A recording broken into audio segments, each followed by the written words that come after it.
drives us. As childs, you were probably scared of the dark or sleeping alone. Our parents further fuel this fear.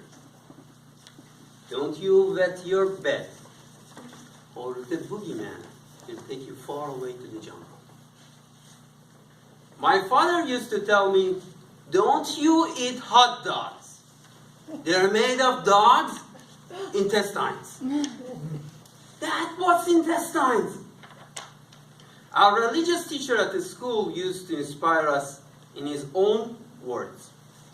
Don't you dare stop praying to God, or you will burn in hell every single day when you die. Madam Toastmaster, dear, daring friends.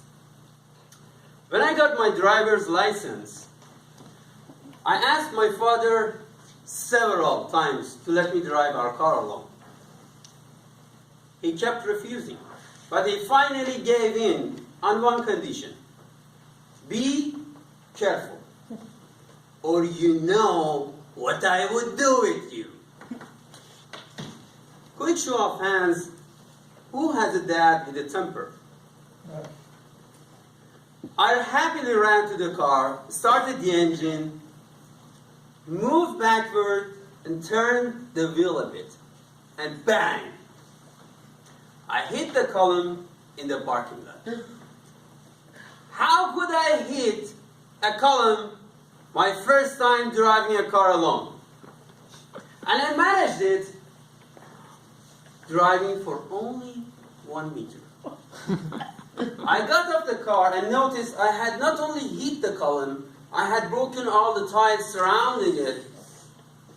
The car door was bent, the paint had come off, and I could see through the crack in the car door. Fear was curdling in my blood, sweat in my hands, and my father's voice in my ears. Be careful. I started wondering, I have nothing to lose. Why shouldn't I enjoy the rest of the night? So I got back into the car, picked up my cousin, enjoyed the rest of the night together, and went back home late and confessed to my father.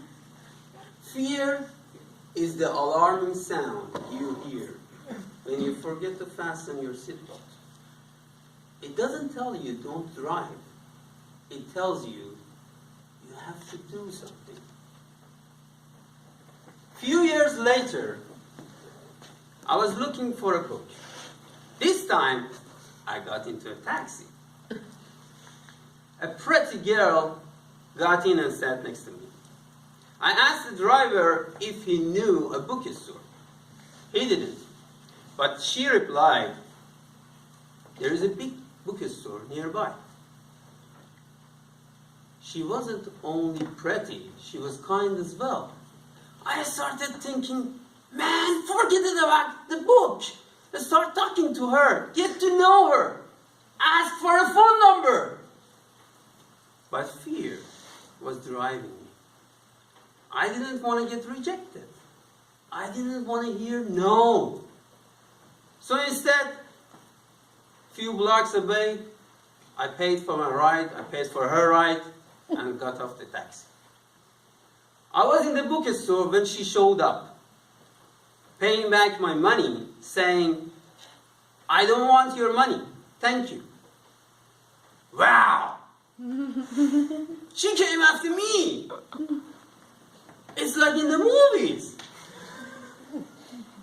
She was talking to me! I was afraid, but I knew I had to do something. So I asked her, do you know what kind of book would be proper for me? And she said, yes, I could help you with love and passion.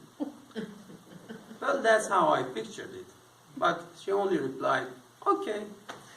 And we became friends afterwards.